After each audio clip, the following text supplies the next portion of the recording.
Muito bem, este é o Conexão Futura, ao vivo aqui pelo seu canal Futura e também pela internet no nosso site que você já conhece. Está aí para você, futura.org.br. E o Programa das Nações Unidas para o Desenvolvimento divulgou recentemente que o Brasil subiu um degrau, passando da posição de número 80 para 79 no ranking de desenvolvimento humano. Pois é, o Índice de Desenvolvimento Humano é uma medida do progresso de um país em 3 dimensões básicas, que são renda, educação e saúde. O objetivo da criação do IDH foi de oferecer um contraponto a um outro indicador muito utilizado, que é o Produto Interno Bruto, ou PIB per capita, que considera apenas a dimensão econômica do desenvolvimento. A nossa trajetória brasileira nas últimas 3 décadas fez o nosso país até merecer um destaque do relatório de desenvolvimento humano de 2014, de 1980 para cá. O IDH do Brasil cresceu 36% e chegou aí a 0,744 em 2013. Mas os índices que registram apenas os níveis de educação e expectativa de vida, por exemplo, revelam que estamos abaixo da média da América Latina nessas áreas. Então, no programa de hoje, a gente discute como é calculado e o que o Índice de Desenvolvimento Humano traduz, na verdade, sobre a realidade de todos nós brasileiros. Para essa conversa, a gente recebe aqui no estúdio a Andréa Bolzon, que está ao meu lado, ela é coordenadora do Relatório do Desenvolvimento Humano Nacional do Programa das Nações Unidas para o Desenvolvimento. Também conosco aqui no estúdio está o Kaysô Beltrão, ele é doutor em Estatística pela Universidade de Princeton, nos Estados Unidos, e professor da Fundação Getúlio Vargas. E você em casa, como sempre, também é nosso convidado, então aproveite aí para tirar todas as suas dúvidas, participe da conversa mandando mensagens, comentários, opiniões para a gente. Primeiramente na rede social, você tem o facebook.com como opção para entrar em contato com a gente aqui no estúdio. Conecte-se a essa rede de mais de 300 mil pessoas aí que curtem o Futura, e aqui nesse post você pode deixar registrada a sua questão. Curta, comenta e compartilha aqui. Também o Twitter é outra opção que você tem para mandar recados para a gente. @Canal Futura é o nosso perfil no microblog, ou ainda pegue o bom e velho telefone e ligue de qualquer parte do Brasil para o 0 operadora 21 3523 4098, os números que estão aí na tela para você. Andréa, bem-vinda, tudo bem? Tudo bem. Tudo bom, Kaysô? Bem-vindo. Tudo bem. Muito bom. Quero contar para você de casa que esse DH que a gente está falando aqui foi criado por Mahbub-ul-Haq com a colaboração do economista indiano Amartya Sen, que foi ganhador do Prêmio Nobel de Economia em 1998, na verdade. Publicado pela primeira vez lá em 1990, o índice é calculado anualmente desde 2010. A série histórica é recalculada devido ao movimento aí de entrada e saída de países e às adaptações metodológicas, o que possibilita uma análise de tendências ao longo das últimas décadas. A expectativa de vida, o acesso à educação e ao conhecimento e o padrão de vida e renda são algumas das informações que ajudam a compor o IDH. Agora eu quero começar perguntando para a Andréa o que de fato essa posição que a gente subiu, Andréa, da posição de número 80 para 79, isso para quem está em casa pensando o que esse índice reflete na minha vida, como é que você, que faz parte do grupo que estuda esses números, analisa essa posição? O que a gente sempre tem dito é que, apesar desse índice colocar os países todos num ranking, né, são 187 países, e lá a gente pode ver quem está em primeiro lugar, em segundo, ou como nós, né, que a gente está mais ou menos na metade aí dessa escala, na posição 79. Isso é importante porque abre a porta para esse diálogo, né, sobre a questão do desenvolvimento humano. Quer dizer, os países se mobilizam, começam a pensar exatamente o que é essa questão do desenvolvimento humano, qual que é esse conceito, que indicadores que tem que entrar ou não, né? Então isso provoca um grande debate anual. O que é mais interessante, na nossa opinião, é que se a gente olha o país por ele mesmo, né, quer dizer, ao longo do tempo, a gente consegue perceber, né, que os dados vão mudando, que os dados vão melhorando, né, e como você mesmo disse, quer dizer, nos últimos 30 anos a gente tem aí uma melhora de mais de 30% em todos os indicadores, né, é um índice composto, né, então assim, isso significa que ele pega 4 indicadores, né, que são esperança de vida ao nascer, média de anos de estudo, expectativa de anos de estudo e renda per capita, né, renda nacional bruta per capita, e junta tudo isso num único índice, né. Então, assim, é claro que isso tem suas limitações, é claro que a gente, para pensar em desenvolvimento humano, a gente teria que considerar muitos outros indicadores, né, mas a gente considera que é importante porque justamente abre a porta para esse debate, né, e para que as pessoas, então, olhem as diferentes dimensões e os diferentes indicadores que podem ajudar a pensar essa questão. Kaysô, você Na verdade, analisando esses dados, como a gente consegue tentar fazer um paralelo aqui, né? Como disse a Andréia, a gente tenta quantificar o que é um dado de um país com o outro, mas as pessoas gostam de rankings, a gente gosta de se analisar e até a partir desse ranking fazer uma autocrítica sobre nossas políticas públicas, né? Como eu falei no comecinho do programa, a gente subiu uma posição aí de 80 para 79, mas quando analisados alguns dados, na verdade, mudou muita coisa, não mudou muito no último ano para cá, como é que você avalia? Eu pensaria que, primeiro, conceitualmente, utilizar o IDH é uma coisa muito melhor do que pensar simplesmente no PIB, como você colocou. Que é só economia, só dados de crescimento econômico e produção. Renda, né? Então, acho que isso foi um grande avanço, o IDH, né? E esse avanço, acho que claro que, como o André colocou, algumas outras pessoas poderiam pensar que deveria incluir outras informações. Então, o Amartya Sen fala em vários tipos de dimensões, ele fala em outras coisas, tipo liberdades, de expressão política, por exemplo, que não estaria incluído. Mas eu acho que a discussão, e já foi um grande passo essa inclusão de outras dimensões. Eu vou mostrar para você de casa, rapidamente, o site. Se você já quiser ir acessando enquanto a gente vai conversando aqui, você pode acessar, primeiramente, o site do PNUD, onde você tem as informações sobre o que é o IDH, explicando um pouco o conceito, né, do que é o desenvolvimento humano, afinal de contas. Como é que a gente conseguiria resumir numa frase, André, o que é desenvolvimento humano? Então, desenvolvimento humano é a ampliação das capacidades das pessoas e a ampliação das oportunidades ao redor das pessoas para que elas possam escolher a vida que elas querem ter, para que elas possam fazer boas escolhas, né? Então, assim, a gente pode imaginar um cenário em que as pessoas têm muitas capacidades ou pouca oportunidade, então isso também não lhe permite muita escolha, né? Ou o contrário, muito pouca oportunidade, ou o contrário, pouca capacidade e muita oportunidade, que também não te permite, de fato, fazer boas escolhas, né? Então, assim, o que a gente acredita que é desenvolvimento humano, que um país é humanamente desenvolvido, é quando as pessoas todas desse país, né, elas permanentemente estão inseridas num contexto em que suas capacidades aumentam, né, e aí a gente tem que pensar, claro, numa escola de qualidade, né, sobretudo em processos de qualificação profissional, em processos de enriquecimento das pessoas, né, mas não só nisso, porque senão também a gente tem um mar de pessoas super capacitadas e com poucas oportunidades. Então a gente tem que pensar num contexto também, né, tem que ter um mercado de trabalho interessante, ativo, que oferece muitas opções interessantes, né, de maneira que aí cada um com essas duas coisas, com muitas capacidades e muitas oportunidades, a pessoa pode ser o que ela quiser ser. Muito bem, só lembrando aqui, a gente está na posição 79, como eu disse, citando os 5 primeiros atualmente, né, os países que estão lá na frente, no topo do IDH, Noruega, seguido pela Austrália, depois Suíça, Suécia e Estados Unidos e a Alemanha em 6º lugar, né, que infelizmente a gente tem sempre aquela memória da Copa do Mundo, mas aqui está um dado, de fato, né, o IDH da Alemanha em 6º, o Brasil está em 79. Agora, a questão que a André aponta, Kaysô, é do espaço, enfim, do país que as pessoas podem se desenvolver. A gente tem percebido aqui no Brasil programas de distribuição de renda, o aumento da renda vem crescendo nos últimos anos, a questão da educação, aos pouquinhos também tem aumentado o nível médio de educação do brasileiro. Avaliando esses 30 anos aqui que o IDH também já aponta que a gente cresceu, a gente poderia ter crescido mais ou esse número de fato vem acompanhando o ritmo de desenvolvimento do país?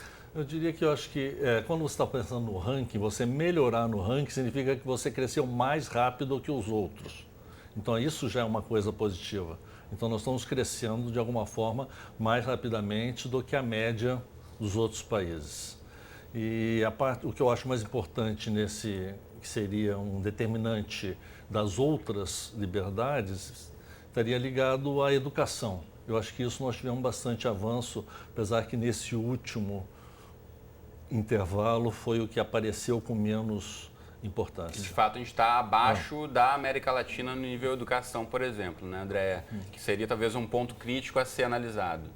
Historicamente, se a gente, que a gente estava falando, né, é difícil comparar um país com o outro, porque cada país tem a sua história, né? Então, por exemplo, a Argentina está na nossa frente, né, do ponto de vista educacional, tanto em termos de média de anos de estudo, como expectativa de anos de estudo, né? Mas o fato é que eles já estavam pensando em leis de universalização da educação quando a gente estava abolindo a escravatura, né? Então, de fato, por mais que a gente corra, por mais que a gente corra atrás desse passivo histórico, a gente ainda tem um caminho grande pela frente.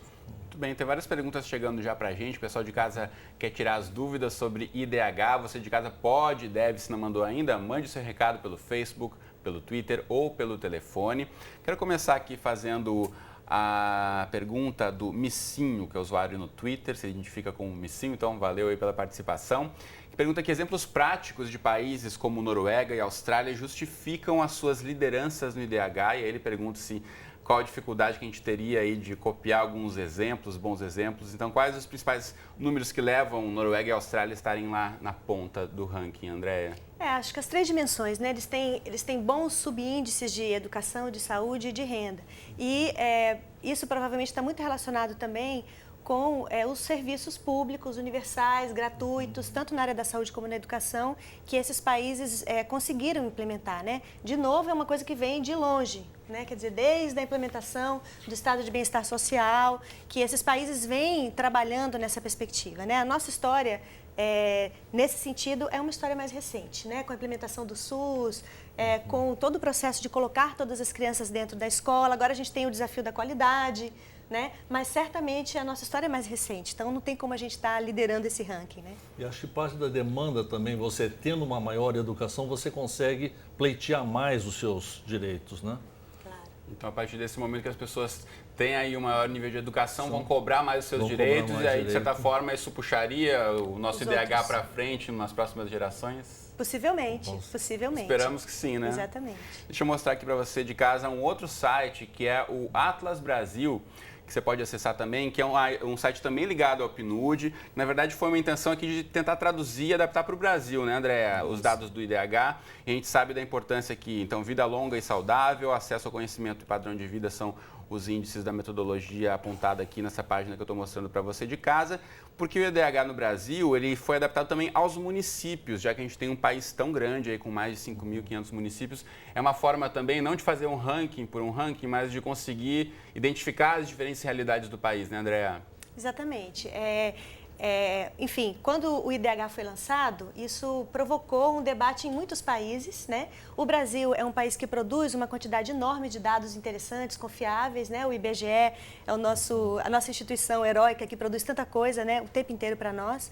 E em função dessa disponibilidade de dados e também dos pesquisadores, o PNUD fez isso em parceria com a Fundação João Pinheiro e com o IPEA, foi criado um Índice de Desenvolvimento Humano Municipal, que é adaptado. Não é a mesma coisa do que o IDH. O IDH tem, na sua composição, indicadores que são diferentes dos que há no nosso IDHM, né? Mas o fato é que, a partir dessa pesquisa, por meio desse site, é possível você olhar o IDHM de cada município, de cada um dos 5.565 municípios brasileiros, e além do IDHM, você pode também puxar mais de 200 indicadores em muitas dimensões, nas dimensões de população, saúde, educação, trabalho, em muitas outras dimensões. Então vale a pena você consultar, deixa eu colocar novamente na tela, é um site para você acessar, é bem fácil, aqui você consegue botar o nome do município que você está buscando, você pode acessar aí a cidade onde você mora, tem aqui o exemplo, por exemplo, de Matias, Olímpio no Piauí, Dom Inocêncio também no Piauí, tantos outros, você pode aí saber um pouco mais sobre a realidade da cidade onde você mora. Mais perguntas aqui que chegam para a gente é do Reginaldo Araújo pelo Facebook. Obrigado, Reginaldo, pela participação aqui no programa de hoje. E ele pergunta de que modo esse avanço no ranking influencia no nosso dia a dia. Isso é mensurável, Kenzo? Você acha que esses dados, essa percepção, a gente dizer que a gente mudou uma posição no ranking, subimos uma posição, isso no dia a dia do brasileiro é perceptível de que forma?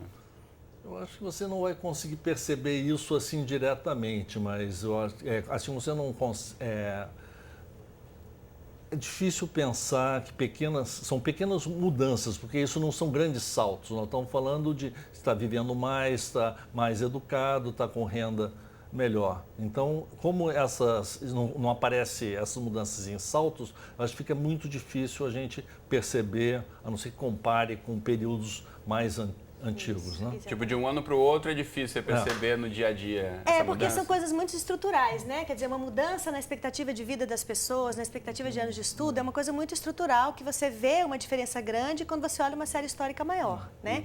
De um ano para o outro, eu acho que o efeito é mais de provocar esse debate.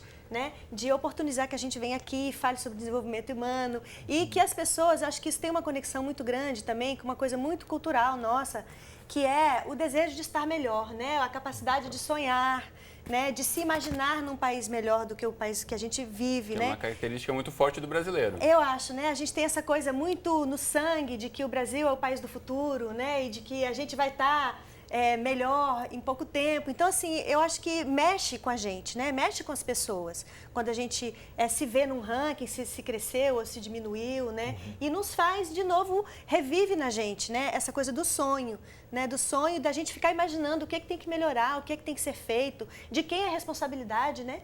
Por fazer as coisas serem diferentes do que elas são. Muito bem, isso aparece em vários depoimentos que estão chegando aqui para mim pela internet. Tem um que é da Juliana, aqui do Rio de Janeiro, que ela pergunta de que forma conhecer os dados do IDH afeta a vida da população. Acho que é um pouco isso que você dizia, né? As pessoas conhecendo o diagnóstico do país onde vivem, conseguem buscar pelos seus direitos, conseguem saber em que áreas a gente precisa reivindicar mais investimentos, por exemplo? Eu acho que é a questão da participação, né, que é fundamental, né? A pessoa que não tem informação, ela não tem possibilidade de participar. Como que ela vai participar do debate político no município dela, com o prefeito, se ela não sabe quais são os dados do município dela, se ela não sabe como é que está a questão da educação, né? Não tem como fazer essa participação. Parte da demanda tem que ser sempre bem informada. Se você vai pedir uma coisa que já existe ou que não é o mais importante, então não faz muito sentido. Então, esses dados ajudam a população a conhecer um pouco mais da sua própria realidade? Com certeza. Bom, tem mais perguntas aqui para a gente. O Felipe, pelo Facebook, pergunta se a chave para o desenvolvimento social de um país é o IDH. Não, Andréia. Eu acho que o IDH ele vai refletindo o movimento. É uma referência, um ponto de partida. É um ponto de referência, é um ponto de partida para a gente fazer o debate, né? Mas assim, não é o IDH que vai fazer o desenvolvimento, são as pessoas, é o Estado, a sociedade, né? As pessoas é que têm que estar comprometidas, né? Com o seu país, com os sistemas públicos universais, gratuitos, né? Isso tem que ser um compromisso de todo mundo, né? E o IDH ele vai só refletindo isso, né? Conforme a gente for capaz de fato concretizar. É como pensar que o termômetro é que vai ver. Isso. Ele vai só reconhecer que eu estou com febre. Então, Exatamente. que eu vou ter que fazer outra coisa, né? É só o diagnóstico. É a só partir o dali, diagnóstico. qual é o remédio, qual é o tratamento que você vai ter que seguir. Me ajuda o diagnóstico, né? Informa. É um dos elementos que vai ajudar a fazer um diagnóstico. Bom, a gente tem outras perguntas aqui. O Alcemar, também do Rio de Janeiro. Obrigado, Alcemar, pela pergunta. Ele quer saber se a gente consegue verificar do ponto de vista da população mais miserável, a questão da distribuição de renda. A gente sabe que ainda é um dos grandes desafios do Brasil, está lá na posição de número 100 em distribuição de renda, né, André? Então, de que forma houve um avanço ou a gente ainda está mais estagnado nessa questão? Houve um avanço, né? Assim, do ponto de vista da desigualdade, o índice de Gini, ele vem mostrando uma evolução que é interessante, né? Mas o relatório... Explicando o índice de Gini para quem está em casa. O índice de Gini é uma medida da desigualdade em termos de renda de um país, né? Então, ele mede a diferença entre os mais ricos e os mais pobres, do ponto de vista da renda. Eu queria lembrar sobre o próprio IDH tem índices que levam em conta essa desigualdade. Exato. Exatamente. Tem um índice que é o IDH ajustado à desigualdade. Então, quando a gente olha para esse IDH ajustado à desigualdade, alguns países perdem uma quantidade significativa do seu índice de desenvolvimento humano e outros perdem muito pouco ou quase nada, né? Se um país está bem resolvido do ponto de vista da desigualdade, ou seja, há uma situação de igualdade estabelecida, ele não perde quase nada. O caso do Brasil é diferente, a gente ainda perde 27% do nosso IDH se a gente desconta e considera a situação de desigualdade do país. É claro que nós não somos os únicos, né? Muitos países são desiguais. Os Estados Unidos perdem 29% do seu índice, ou 26%. Quando você desconta a desigualdade, mas os países nórdicos, esses que estão aí no começo, nos primeiros do ranking, eles perdem quase nada, né? Há muito pouca desigualdade por lá. Mas você vê, os Estados Unidos perde muito desigualdade, mesmo assim ainda está lá na 5ª posição. Acho que a questão da renda, né, do americano que ganha muito, né, tem também a questão da desigualdade no país, mas eles ainda estão lá à frente. Agora, se pensarmos em países entre os 3 primeiros, né, Noruega, Austrália e Suíça, de fato a questão da desigualdade entre quem ganha muito e ganha pouco é bem menor, é muito menor do que países como o nosso aqui, infelizmente. Mas a gente vai chegar lá, né? A gente vai chegar lá. A gente vai chegar lá. Ó. Em relação à América Latina, o Paulo Melo aqui do Rio pergunta pra gente. Obrigado, Paulo, pela participação. Como é que está o Brasil comparando com os nossos vizinhos em relação ao IDH, Andréa? Na América do Sul, tem 4 países que têm um IDH maior do que o do Brasil. né? Então, são países, como eu disse antes, né, que têm uma história diferente, que, enfim, sofreram processos diferenciados, né? E que estão há mais tempo nesse caminho, que é o né? quê? O Chile? O Chile, a Argentina, Uruguai e a Venezuela. Esses 4 da América do Sul estão na nossa frente. Muito bem. Agora, a gente consegue melhorar o nosso IDH? É a pergunta da Adriane de Pádua. De que forma a gente consegue melhorar o nosso IDH? Como é que a gente consegue melhorar esses dados aqui, Kaysor?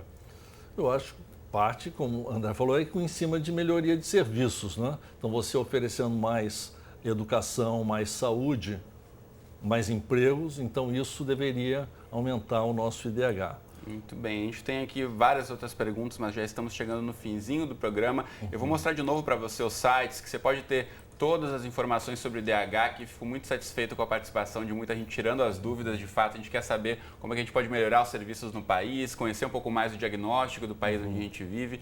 Então acesse aí o atlasbrasil.org.br para conhecer de fato a realidade do seu país e a partir daí também conhecer um pouco mais sobre o estado, conhecer sobre a cidade que você mora e aproveitar que estamos aqui em ano eleitoral também, a partir dessas informações circulando um pouco mais, você pode saber qual candidato, esse ou aquele, também pode ajudar a melhorar, já que todo mundo aqui, pelas mensagens que a gente recebeu, todo mundo, claro, que é um Brasil melhor, né, para todos. Então, conhecendo a realidade do nosso país, essas informações são fundamentais que circulem e sejam debatidas entre as pessoas, nos círculos de amigos e família também, para que a gente consiga aí, de fato, cobrar melhorias. Resumidamente, para a gente encerrar, temos um minutinho, Andréa. Como é que a gente consegue imaginar o uso, a aplicação desses dados do IDH, por exemplo, na política? Pois é, várias políticas sociais, várias políticas públicas em nível do governo federal, de governos estaduais e de municípios já vêm utilizando os dados do IDHM, por exemplo. Então, na hora de focalizar uma política, seja ela na área da educação, da saúde, ou qualquer política, né, é interessante ter em conta esses dados do IDHM e, de fato, eles já estão sendo tomados em conta. Então, assim, a gente tem um pequeno repertório que a gente vem recolhendo, né, de políticas, de programas sociais, governamentais, que têm utilizado os dados que a gente está produzindo nesse sentido. Muito bem, então que essa discussão continue aí na sua casa e também depois na internet, mas por hoje o nosso programa acabou. Então, obrigado, André, obrigado, Kaysor, pela presença aqui comigo hoje no estúdio. Você de casa, obrigado pela companhia de sempre, pela participação ativa aqui na internet. Espero você aqui de segunda a sexta ao vivo, às 2h30 da tarde, nas nossas representações, 00:30 e 7h30 da manhã, ou então qualquer hora do dia e da noite, lá no site do Futura. Um abraço para você e até o próximo Conexão.